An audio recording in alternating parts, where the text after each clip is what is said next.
दोस्तों नमस्कार, मैं हूँ विनीता यादव और आप देख रहे हैं न्यूज़ नशा आदत हर खबर की। और खबर इस वक्त नीतीश कुमार को लेकर है कि खरमास के बाद में नीतीश कुमार के मंत्रिमंडल में, जो कि बीजेपी के गठबंधन की सरकार है, उसके मंत्रिमंडल में फेरबदल हो सकता है। कई नेताओं की छुट्टी भी हो सकती है। पिछली बार आपको याद होगा कि कैसे खरमास के दौरान ये चर्चा हो रही थी, किस तरह नीतीश कुमार जो हैं वो पाला बदल सकते हैं, और बहुत कुछ हुआ भी था। एक बार फिर से वही चक्र आकर के अपनी जगह खड़ा हो गया है। क्या नीतीश कुमार जो मंत्रिमंडल की फेरबदल की बात हो रही है, इसमें बीजेपी एक आखिरी दांव उनके साथ खेलने जा रही है? चर्चा ये भी बहुत है कि नीतीश कुमार की परिस्थितियां इस तरह की हैं कि उनके साथ बहुत लंबा वैसे भी अब नहीं चल पाएगा। क्या नीतीश कुमार का कोई बड़ा विकल्प भी होगा, या नीतीश कुमार की अब पार्टी बदलने वाली कहानी खत्म हो चुकी है? और अगर कहानी खत्म नहीं हुई है, तो अचानक से ये कब में पलटी मार लेंगे? और पलटी अगर मारते हैं तो ये बीजेपी का साथ छोड़ेंगे, वो भी ठीक चुनाव के पहले। हमारे साथ इस वक्त आप देख सकते हैं कि वरिष्ठ पत्रकार साकेत बिहारी सिन्हा जी हमारे साथ जुड़े हुए हैं। डॉक्टर सूरज मंडल दिल्ली यूनिवर्सिटी के प्रोफेसर हैं, वो हमारे साथ जुड़े हुए हैं। उनके साथ हम इस चर्चा को एक बार शुरुआत करते हैं। साकेत सर, मैं आपसे इस बात को शुरू करना चाहती हूँ। जो बात मैंने कही है, क्या ये खरमास का वक्त जो होता है, ये कुछ हमेशा ही नीतीश कुमार का जिस तरह से रहा है क्या? और क्योंकि 1 साल के अंदर तो काफ़ी कुछ उथल-पुथल हुई, लेकिन इस उथल-पुथल के बीच में अभी और क्या पलटने वाली है कहानी? क्योंकि कितना ही रहने वाले हैं अभी नीतीश कुमार उनके साथ। देखिए विनीता जी, पिछली वर्ष निश्चित तौर पर खरवास के बाद नीतीश कुमार ने महागठबंधन छोड़ के इंडिया में शामिल हुए और सरकार बनाए 28 जनवरी को। इस बार भी जब 1 जनवरी को लालू यादव ने नीतीश कुमार को खुला निमंत्रण दिया कि आप मेरे साथ चले आइए, हम आपको माफ कर देंगे। माफ करने का तात्पर्य लालू यादव का था। उन्होंने स्पष्ट भी किया कि भाई नीतीश जी हमेशा कभी इधर कभी उधर जाते रहते हैं, तो हम उनको माफ कर देते हैं, वो आ जाए, हम उनका स्वागत करेंगे। उसके पहले से लगातार उनके पुत्र नीतीश कुमार को महागठबंधन में लेने के खिलाफ थे, बयानबाजी कर रहे थे।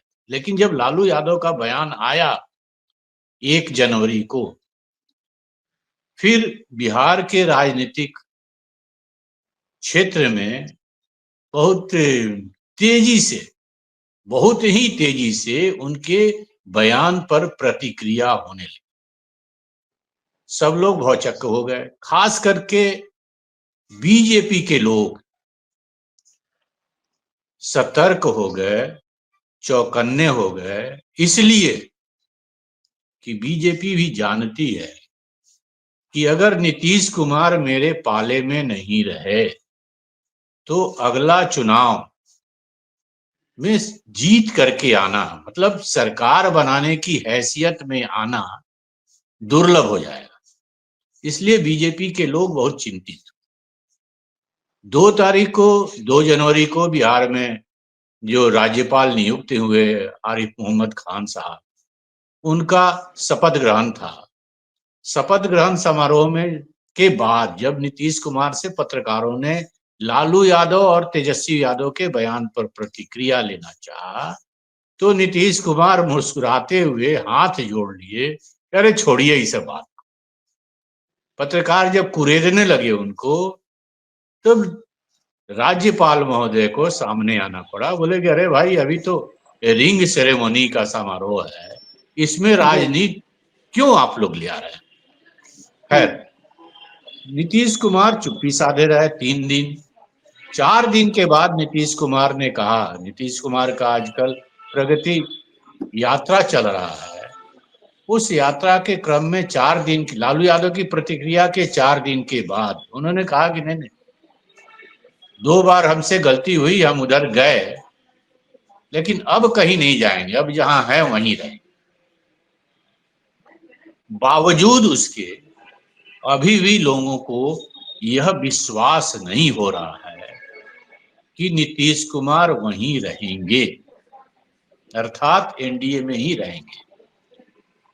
उसका कारण यह भी है, हालांकि विपक्ष बिहार में जो अभी विपक्ष के लोग हैं वो उसको भूमिका नहीं बनाए, लेकिन इशू नहीं बनाया है। लेकिन जिस दिन अमित शाह के अंबेडकर वाले इशू पर विपक्ष के लोग इशू बना लिए, उस दिन फिर नीतीश कुमार के लिए थोड़ा मुश्किल हो जाएगा एनडीए जी, के साथ रहना। यहाँ पर एक खबर सामने आ रही है, उसको भी मैं थोड़ा जिक्र इसमें करना चाहती हूँ। बीजेपी के एक नेता ने अपना नाम का जिक्र नहीं किया है, लेकिन एक अखबार को उन्होंने ये बात बताई है कि क्षेत्रीय और जातिगत संतुलन को सर्वोच्च प्राथमिकता दी जा सकती है, और ऐसे में कटिहार, पूर्णिया, अररिया और किशनगंज, जो कि सीमांचल के क्षेत्र हैं, वहाँ के प्रतिनिधित्व की ज्यादा आवश्यकता है। तो ये तब होगा जब बीजेपी प्रदेश अध्यक्ष दिलीप जायसवाल मंत्री से पद इस्तीफा देंगे। मतलब कि कुछ लोगों के इस्तीफे इसके अंदर हैं। इसमें और भी कोई जानकारियां जो है दी गई हैं, और इसमें बीजेपी के ये जो नेता हैं ये कहते हैं कि शाहबाद, भोजपुर, कैमूर, बक्सर और रोहतास, मगध, औरंगाबाद, जहानाबाद और अरवल, और चंपारण के पूर्वी और पश्चिम चंपारण और सारण के लिए भी प्रतिनिधित्व की आवश्यकता है। तो इसमें जो सूत्रों के मुताबिक खबर है वो ये कह रहे हैं कि जायसवाल बीजेपी की एक व्यक्ति एक पद नीति के अनुसार अपना मंत्री पद छोड़ सकते हैं। उधर जेडीयू के नेता ने कुछ आश्चर्यजनक नामों की भी संभावना से इनकार नहीं किया है, लेकिन बीजेपी के नेता जो है वो ये कह रहे हैं कि मंत्रिमंडल में उच्च जाति, ओबीसी, ईबीसी के चेहरे शामिल करके संतुलन बनाया जा सकता है। डॉक्टर सूरज, यहाँ पे एक बड़ा सवाल ये है कि ये जो संतुलन वाली बात है, आखिरकार यहाँ पर मतलब घूम फिर के बात वहीं आ रही है। जो बीजेपी है वो उसी रणनीति पर खेल रही है जो विपक्ष जिसको लेकर के उसे गिरने की कोशिश कर रहा है। अभी अगर कुंभ की बात की जाए तो कुंभ में सरकार की तरफ से जो कुंभ के वेलकम के बोर्ड लगाए गए, उसमें कई जगह पर पीडीए लिखा हुआ है।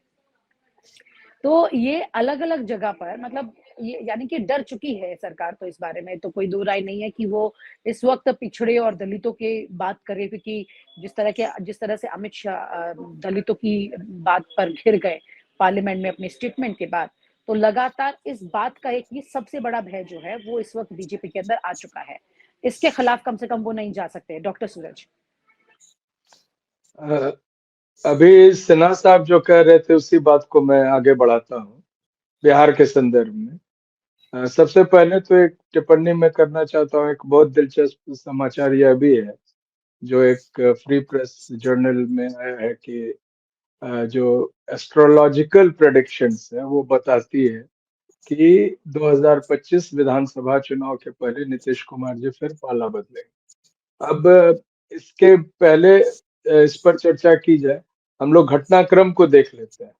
घटनाक्रम ये था कि भाजपा के राष्ट्रीय अध्यक्ष जो नड्डा जी हैं उनके आवास पर बैठक थी। उस बैठक में नीतीश कुमार शामिल नहीं हुए। हालांकि वहां पर जब चंद्रबाबू नायडू भी गए थे तो बहुत अधिक खुश नहीं थे। लेकिन उसके बाद डॉक्टर मनमोहन सिंह के निधन पर वो नीतीश कुमार जी जब दिल्ली आए तो उन्होंने संभवतः प्रधानमंत्री से मिलने का समय मांगा था, और आखिरी वक्त पर वो अपॉइंटमेंट कैंसिल हो गया और उनका जो अपॉइंटमेंट स्टैंड कर रहा था जी, राष्ट्रीय अध्यक्ष भाजपा से, उनसे भी नहीं मिले। उसके जी। बाद लगातार ये काफ़ी चर्चा बयान में आई सब थी ये आ रहे बातें। हैं। जी, उसके बाद यह भी समाचार आया कि नीतीश जी से मिलने अचानक ही 5 तारीख को अमित शाह जी पटना पहुंचे और संभवतः मुलाकात नहीं हो पाई, और या वो निकल गए अपनी यात्रा पर। वो मिलना नहीं चाहते थे, वो प्रधानमंत्री छोड़ के किसी और से नहीं मिलना चाहते थे। अब देखिए नीतीश कुमार जी के साथ क्या है, अभी ये है कि ये तय हो चुका है दोनों पक्षों में, और लगभग जितने पत्रकार हैं और जो राजनीति से ताल्लुकात रखते हैं वो मान चुके हैं कि 2025 विधानसभा के चुनावों के बाद नीतीश जी मुख्यमंत्री नहीं रहेंगे।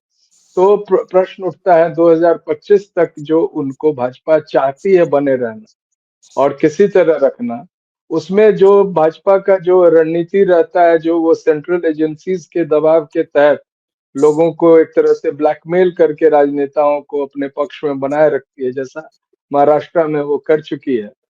शिंदे वगैरह पर जो जिस तरह का दबाव था, या छगन भुजबल ने भी एडमिट किया था, वो परिस्थिति बिहार में भी है।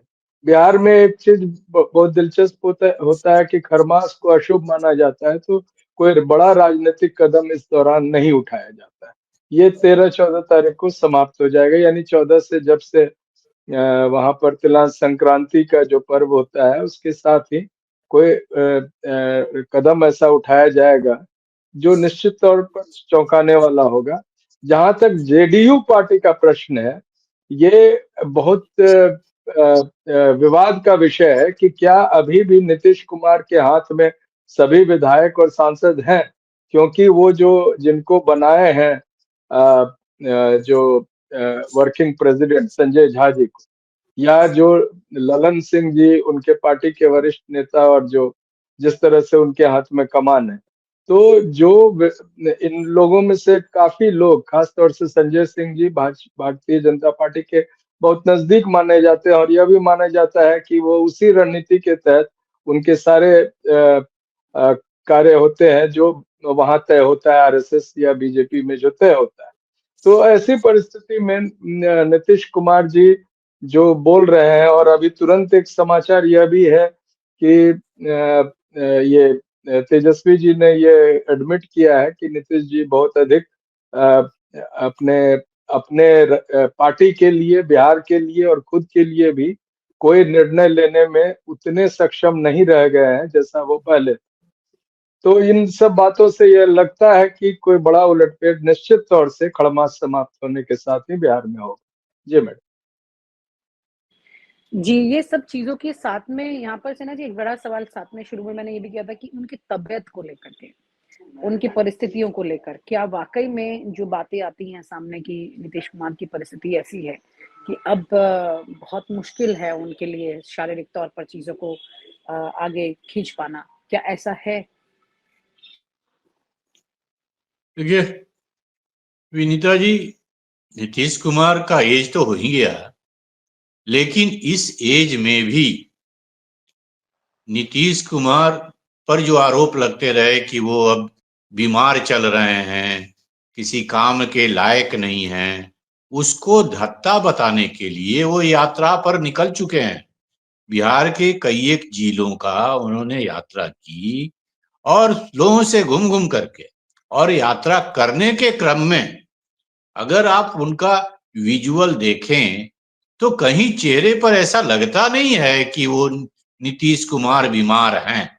हाँ, पहले जरूर लगता था, कुछ इलाज वगैरह भी उनका हुआ, लेकिन अब उनके चेहरे को देखने से नहीं लगता कि वो बीमार हैं। दूसरी चीज आपने जो कहा कि नाम नहीं बताने के शर्त पर जो बीजेपी के किसी नेता ने बताया कि फलाने फलाने हटेंगे और फलाने जुड़ेंगे, जगह से जुड़ेंगे, तो इस चीज को आप जान जाइए कि बीजेपी में अमित शाह और नरेंद्र मोदी को छोड़ करके दूसरा कोई नहीं बता सकता है कि कौन सा मंत्री होगा कहां पे और किसको ड्रॉप किया जाएगा। इवन जो भारतीय जनता पार्टी के राष्ट्रीय अध्यक्ष हैं उनको भी नहीं मालूम है, वह भी दावे के साथ नहीं कह सकते हैं कि फलाने व्यक्ति मंत्रिमंडल में रहेंगे और फलाने मंत्री से आउट हो जाएंगे। तो जिनका भी आपने उल्लेख किया कि उन्होंने नाम नहीं छापने की शर्त पर बताया, तो ये स्थिति है बीजेपी। दूसरी ओर जनता दल की जो स्थिति है, नीतीश कुमार वैसे नेता हैं जो कि उनका दाहिना हाथ क्या करने वाला है यह बाएं हाथ को खबर नहीं आती। तो फिर यह बताना कि फलाने आ जाएंगे, फलाने चले जाएंगे, इनको मंत्रिमंडल में स्थान मिलेगा, इनको नहीं नहीं मिलेगा, ये ड्रॉप होंगे, मेरे लिए कहना यह थोड़ा मुश्किल है, क्योंकि हम जो देख रहे हैं पिछले 40-50 साल से नीतीश कुमार को, उसमें कि दाहिना हाथ जो वो दाहिने हाथ से काम करते हैं उनके बाएं हाथ को भी खबर नहीं होती। और अमित शाह और नरेंद्र मोदी के बाद तीसरा आदमी नहीं है, यह तो आप अच्छी तरह से जानती हैं बीजेपी। इसी बीच में अब हम जो कहने जा रहे थे, बीच में तारतम्य टूट गया। जैसे 4 दिन के बाद नीतीश कुमार ने कहा कि हम जहां हैं वहीं रहेंगे। फिर लालू यादव ने कल, हालांकि राजनीतिक क्षेत्रों में यह चर्चा है कि यह ट्वीट जो सोशल मीडिया एक्स पर लालू यादव ने लिखा है, एक पोस्टर चिपकाया है, उसमें 2 रोड बनाए गए हैं। तो राजनीतिक क्षेत्रों में यह चर्चा है कि यह लालू यादव का पोस्ट किया हुआ नहीं है, क्योंकि तेजस्वी यादव 1 तारीख को जब लालू यादव ने बयान दिया था कि नीतीश कुमार आ जाएं, हम उनका स्वागत करते हैं, तो तेजस्वी यादव को बहुत अच्छा नहीं लगा था अपने पिता का यह वक्तव्य। तो जानकार बताते हैं कि यह लालू यादव के नाम का जो एक्स पर पोस्ट किया गया शायद लालू यादव का नहीं है।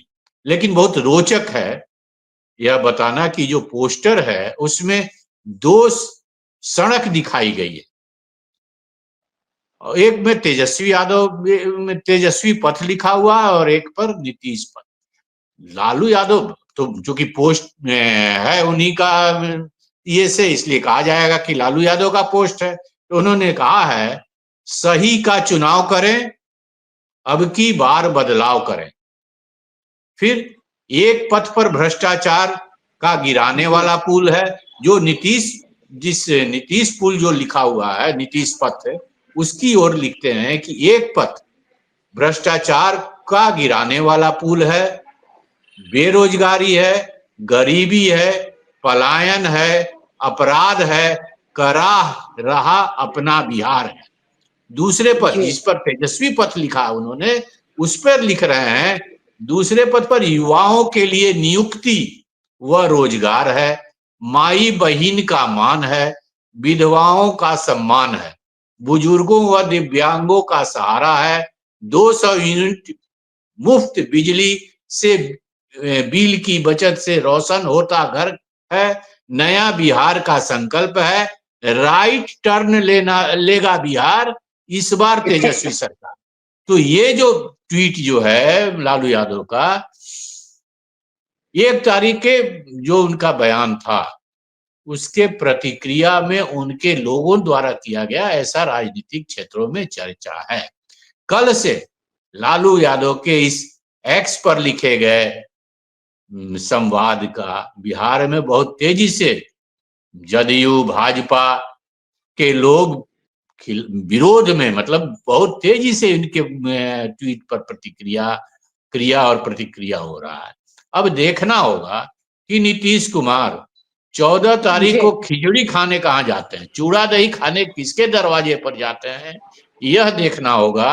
यह हम सब लोगों को, बिहार के जितने पत्रकार हैं वो सब बहुत बेसब्री से 14 तारीख का इंतजार कर रहे हैं। जी सेना जी, आपने बिल्कुल सारी बात जो है उसका लबो-लबाब पे लाके छोड़ दिया है बिल्कुल पूरी तरह से।